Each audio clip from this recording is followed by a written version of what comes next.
The swineherd. How?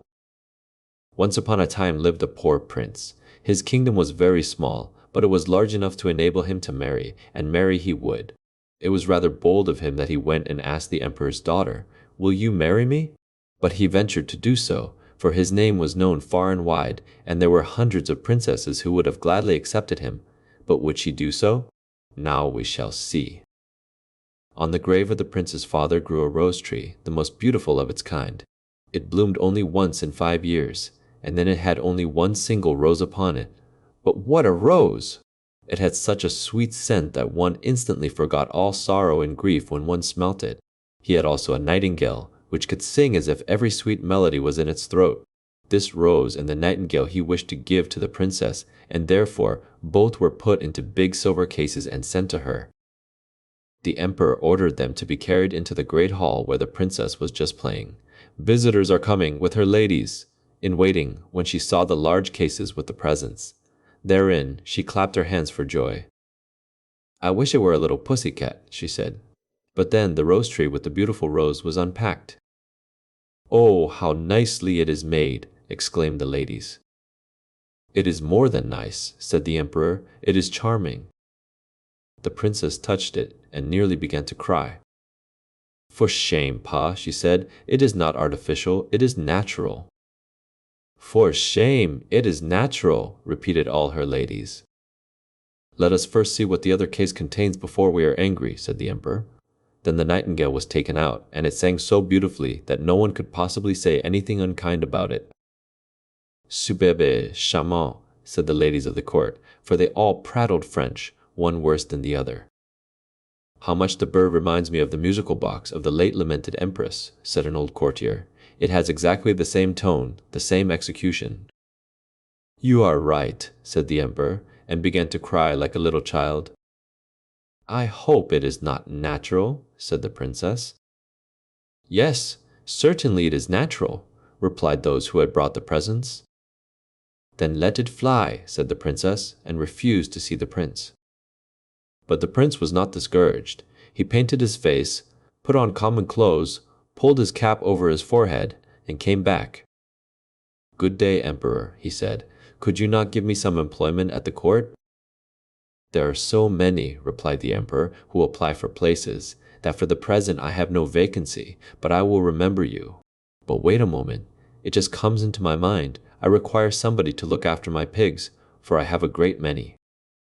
Thus the prince was appointed imperial swineherd, and as such he lived in a wretchedly small room near the pigsty. There he worked all day long, and when it was night he had made a pretty little pot.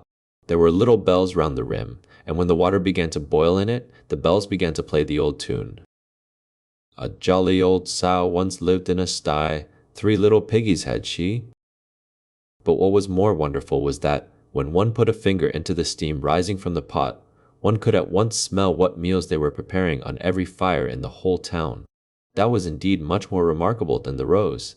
When the princess with her ladies passed by and heard the tune, she stopped and looked quite pleased, for she also could play it.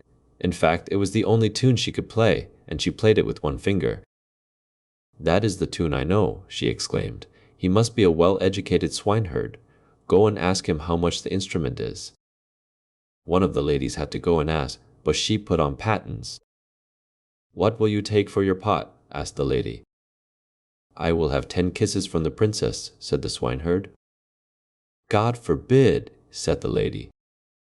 "Well, I cannot sell it for less," replied the swineherd. "What did he say?" said the princess. "I really cannot tell you," replied the lady. "You can whisper it into my ear." "It is very naughty," said the princess, and walked off. But when she had gone a little distance, the bells rang again so sweetly. "A jolly old sow once lived in a sty, 3 little piggies had she." "Ask him," said the princess, "if he will be satisfied with 10 kisses from one of my ladies." "No, thank you," said the swineherd. 10 kisses from the princess, or I keep my pot." "That is tiresome," said the princess, "but you must stand before me so that nobody can see it." The ladies placed themselves in front of her and spread out their dresses, and she gave the swineherd 10 kisses and received the pot. That was a pleasure. Day and night the water in the pot was boiling. There was not a single fire in the whole town of which they did not know what was preparing on it, the chamberlains as well as the shoemakers. The ladies danced and clapped their hands for joy. "We know who will eat soup and pancakes. We know who will eat porridge and cutlets. Oh, how interesting!" "Very interesting indeed," said the mistress of the household. "But you must not betray me, for I am the emperor's daughter." "Of course not," they all said. The swineherd, that is to say, the prince, but they did not know otherwise than that he was a real swineherd, did not waste a single day without doing something. He made a rattle, which, when turned quickly round, played all the waltzes, gallops, and polkas known since the creation of the world. "But that is superb," said the princess passing by. "I have never heard a more beautiful composition. Go down and ask him what the instrument costs, but I shall not kiss him again." "He will have 100 kisses from the princess," said the lady, who had gone down to ask him. "I believe he is mad," said the princess, and walked off, but soon she stopped. "One must encourage art," she said. "I am the emperor's daughter. Tell him I will give him 10 kisses, as I did the other day. The remainder one of my ladies can give him." "But we do not like to kiss him," said the ladies. "That is nonsense," said the princess. "If I can kiss him, you can also do it. Remember that I give you food and employment." And the lady had to go down once more. 100 kisses from the princess," said the swineherd, "or everybody keeps his own." "Place yourselves before me," said the princess then. They did as they were bidden, and the princess kissed him. "I wonder what that crowd near the pigsty means," said the emperor, who had just come out on his balcony. He rubbed his eyes and put his spectacles on. "The ladies of the court are up to some mischief, I think. I shall have to go down and see." He pulled up his shoes, for they were down at the heels, and he was very quick about it. When he had come down into the courtyard, he walked quite softly, and the ladies were so busily engaged in counting the kisses, that all should be fair, that they did not notice the emperor. He raised himself on tiptoe. "What does this mean? What does this mean?" he said, when he saw that his daughter was kissing the swineherd, and then hit their heads with his shoe just as the swineherd received the 68th kiss. "Go out of my sight," said the emperor, for he was very angry, and both the princess and the swineherd were banished from the empire. There she stood and cried. The swineherd scolded her, and the rain came down in torrents.